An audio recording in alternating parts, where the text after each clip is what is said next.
We send 3 to 5 million cold emails every single month. Last year, we generated more than $31 million in pipeline for our clients, and Smartlead, our sending platform, ranked us in the top 1% of their 87,000 users. But when I started with cold emails 6 years ago, I was just a college student and I was sending nowhere near this many emails. I would send a few hundred, hand-personalized most of them, and most people still wouldn't respond because back then I did not know what I know now. So in this video, I'm gonna give you the 12 things that I wish someone had told me before I sent my first cold email, and lessons that I've learned over the years that today drive the results that me and my team get when we run outbound for our clients. And stay back till the end, because over the years, every decision that we've made, I have condensed that into just one North Star metric that allows you to decide what needs to be done and when. I'm going to reveal that metric in the end, and I'm also going to show you how to use that metric to make all your decisions, whether it's about infrastructure or copy or list or follow-up, what have you. You won't see this metric in your sequencer, and most people have never heard of it. So 12 lessons and one bonus at the end. Let's get into it. Lesson number 1, your offer beats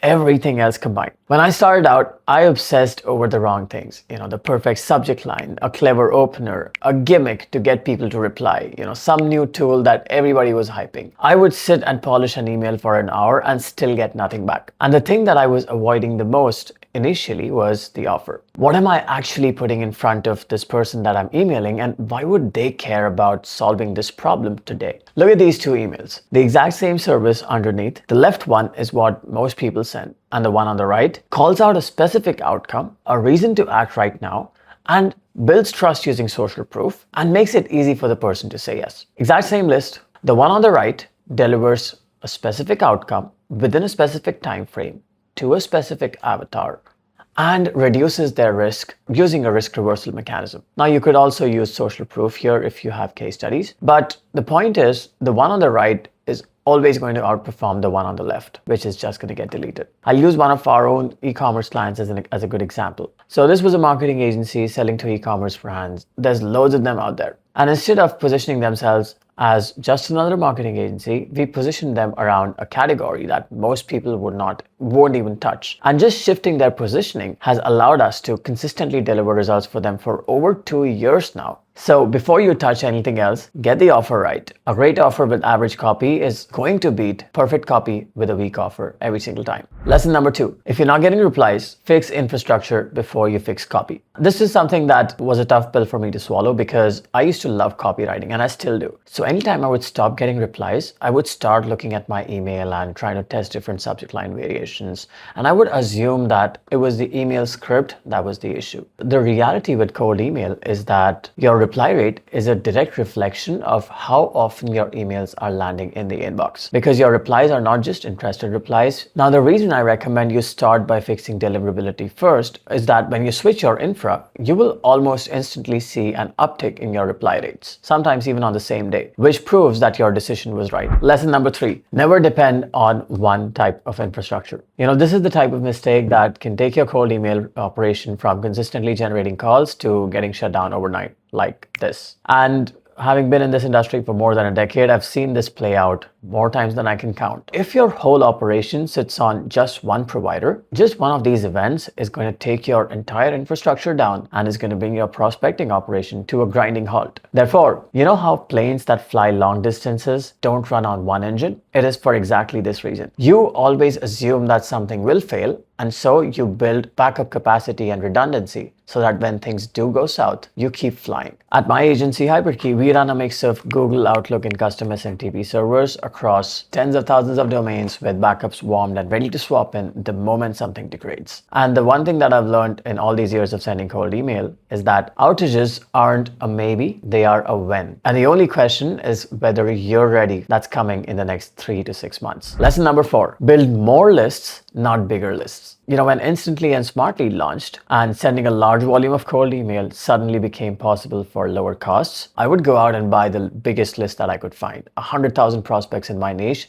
and then I'd blast that entire list with the same message and feel productive doing it. Looking back, that was spam, right? Sending the same words to 100,000 strangers when those words were only relevant to 3,000 of them is you actually spamming the remaining 97,000. So the fix to this problem is to take that same list of 100,000 and break it into 20 to 50 smaller lists of 2 to 5,000 prospects each. By the way, this is also why when a lot of people hire cold email agencies, they don't get any results, because most agencies, truth be told, are lazy. They would build one list once a month and let it run for 30 days. Same name, same message, doesn't matter. And obviously those messages don't land because they're trying to cut corners. At Hyperke, we build multiple lists every week. In fact, we don't build lists by days. We build lists when a campaign needs it, when there is a unique angle to be exploited to get results. And I would say that is one of the things that really sets us apart. Recently we helped one of our clients book 113 sales calls in 30 days. And with that campaign, each of our lists was around 900 to 1,000 people. And then we have a dozen of those. So the point I'm trying to make is 20 relevant lists will beat one massive CSV file with 100,000 emails every single time. Quick aside before, if somewhere in here you're already thinking you would rather have a team run all of this for you, the list, the infrastructure, the daily monitoring, the segmentation, the strategy, the copy, etc., go to hyperke.com/chat and book a call. Anyway, back to the video. Lesson number 5, relevance beats personalization. Personalization is you looking at someone's LinkedIn profile and saying, hey, saw you went to so-and-so school, love that pizzeria nearby, or hey, saw the amazing recommendation from so-and-so person, or whatever, right? So it's a compliment.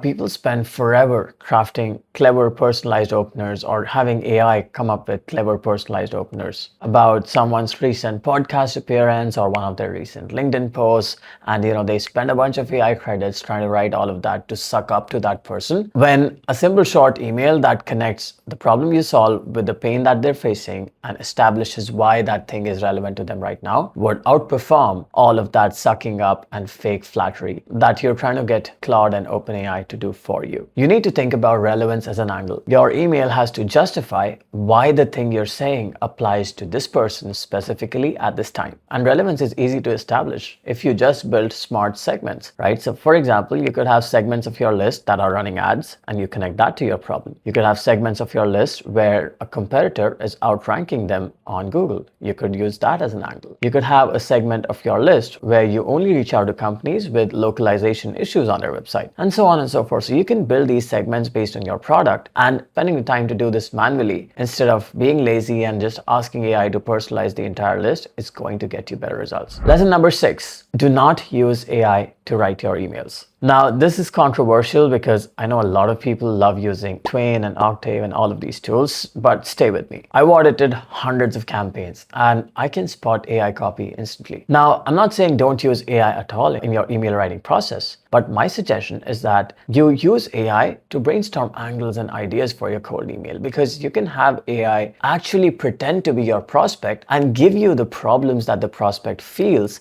in their own words. And then you use that information to come up with a cold email that answers the 4 whys, and that is what you send your prospects. You can always have AI skills that follow the same guardrails that I gave you to actually come up with the words in your email copy. But you can't just rely on ChatGPT or Claude to write an email and send it to a prospect. Like, that is not the appropriate way to use AI for your copywriting. I'll show you an example. Compare these 2 emails. The one on the left is over-personalized. It is clunky and it has an obviously AI generated opener. The one on the right is shorter, more direct, a human email that would resonate with the ideal prospect. So in my opinion, AI earns its keep when it comes to building better lists, when it comes to helping you segment those lists, and when it comes to helping you research your ideal customer profile and understand how they talk and what their problems are. It is not a good copywriter just yet. Lesson number 7, deliverability is the backbone of your email. Send plain text emails.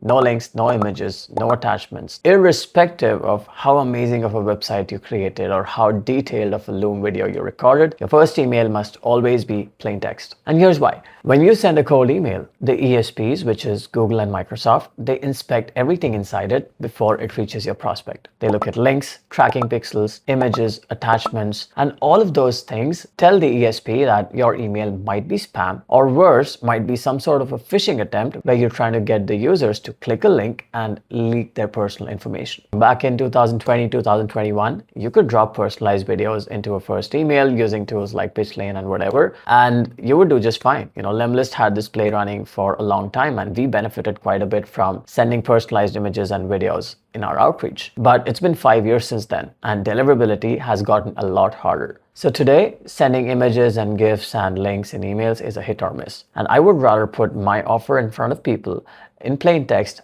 knowing that I'm maximizing the odds of my offer being seen by people, than risk some fancy tactic with a pretty looking image or a Loom video in my first email. Lesson number 8, keep it short and write like you're emailing one person. I like to tell people, when you're writing copy for cold emails, you're not writing copy for cold emails. You're talking to a friend face to face about your offer, and you only have 4 sentences to convey your message. That is exactly how your cold emails need to come across. It needs to be short, needs to be conversational, it needs to use simple words without unnecessary technical jargon, and it needs to be in the language that your prospect will understand. Here's an example to show you what I mean. This email on the left sounds like an ad read out to a large list. The one on the right sounds like a message that's meant specifically for one person.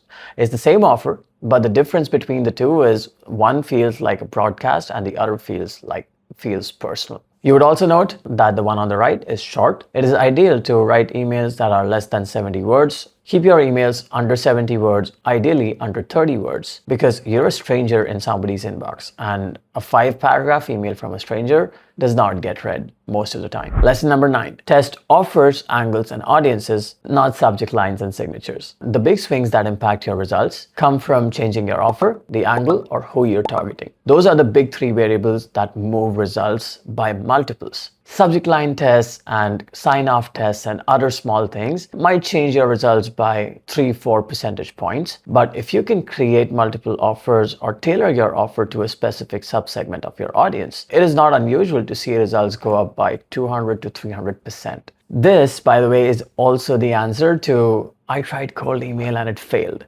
Because you probably tried cold email and spent all your time testing useless variables in the copy, and that is why it failed. Lesson number 10, send short sequences and then email people again. A lot of people in the cold email world like to build out 12-step email sequences that keep sending follow-ups forever. And we've done the data analysis on this. Most follow-ups after step 2 are a waste of effort. We've seen almost 80% of your replies come from email number 1 and email 2. Anything after that is just diminishing returns. Now, that is not to say you will stop emailing a person after emailing them just twice. What you will do instead is, instead of sending them more emails in the same thread, you're going to wait for a couple of months and then re-engage that individual with a brand new email, completely different angle. Obviously, when you're doing these re-engagement sequences, do not email leads that have already replied to you. But in terms of email cadence, send 2 to 3 emails at most and reach out to these leads again every 2 or 3 months, depending on the size of your TAM. Lesson number 11, a cold email is only supposed to get a yes. It is not supposed to collect payments. A lot of people have this backward. They send a cold email and then they expect the prospect to do all the heavy lifting to just buy off of their cold email. Cold email has just one job. It is to put you in front of a large pool of strangers and find you the individuals who are interested in whatever it is that you have to say. So the email is a filtering mechanism to generate interest. It is not going to immediately get you purchases, or it is not going to immediately get you customers. So a cold email turns strangers into interested replies. When you have those interested replies, you need to turn them into booked calls, and those calls turn into clients. There are 2 big things I want to mention that determine how many of your interested replies convert into leads. First is your speed. When someone raises their hand, the clock starts ticking and you need to call that lead and respond to them within 5 minutes, or there's a high chance that you lose that lead. Number 2 is follow-up. Once someone replies positively, once they tell you they are interested, you now have their permission to follow up with them until they tell you they are not interested, because now you're trying to help them. They already told you, I need help with this thing that you're selling. So once you have an interested response, you need to follow up with that lead across multiple channels consistently for at least 8 to 12 days before you hang the boots. And all your replies in your follow-up emails should be selling the meeting and not the product. Remember, we want to take this one step at a time. So a cold email turns a cold lead into an interested response. Your follow-ups and your replies to this interested response turn that interested response into a meeting, and the meeting turns that lead into a customer. Don't try to skip steps. Just let the lead warm up to your service over time. One of our agency's clients, Stephen Gardner, he had a 60% plus close rate. And one of the reasons he had a close rate that was so high was because he had this process built out where he would nurture all the leads he would get from us consistently and would follow up and sometimes even adapt his schedule to meet the lead where they're at. I remember one of his first deals that he closed from outbound was closed on a Sunday morning because he was just willing to take a call when the prospect was available and not when his Calendly showed open slots. Lesson number 12. Cold email is not a set and forget machine. Someone has to consistently monitor it. Despite what the gurus on the internet might tell you, you can't just set up cold email and expect it to run forever. And I saved this lesson for the end because this one ties the other 11 together. And this is also the one that most people want to be false because they dream of switching on 1,000 emails a day and then walking away hoping that it gets them sales calls until eternity. Unfortunately, the world doesn't work like that. Even right now, we're sending between 3 and 5 million emails a month, and that runs on systems monitoring it 24/7. People coming in, making changes, adapting campaigns, building new lists, writing new copy, looking at data, making adjustments. There's so much that goes into operating an outbound system that it would be naive for someone to think you could just set it up once and let it run forever. When it comes to making most of these decisions, there is one metric that we lean into that drives all of these decisions. That metric is called the PCPL, which is the number of prospects contacted per lead. You derive this metric by dividing the number of prospects that you contacted by the number of positive replies that your campaigns generated. Typically, a good benchmark for the PCPL metric is if your PCPL is less than 500, your campaigns are ready to scale. If it's between 500 to 1000, you should still try to optimize and find a better performing campaign, but you can still scale these campaigns. And if your PCPL is higher than 1000, then there's work that needs to go into the campaign before you're ready to scale. Now, obviously, this varies based on industry because some industries are intrinsically harder than the others, but this is my general guidance. Once you know what your PCPL is, you need to know exactly how many emails need to be sent in order to get a certain number of leads, which will lead to a certain number of calls, which will lead to a certain number of clients. So with that one metric, the rest of your pipeline becomes completely predictable. And there you have it, the 12 lessons from my 6 years sending cold emails, plus the metric that holds it all together. I hope you found this valuable, and I really wish you go back and implement all of these lessons into your own cold emails. If you would like for our team to come in and build your outbound system to generate new opportunities for you consistently month over month, go to the first link in the description, hyperke.com/chat, and book a call with our team. Best case, we build you an outbound system that grows your business. Worst case, you walk away with a free strategy call. That's all for now. I'll see you in the next one.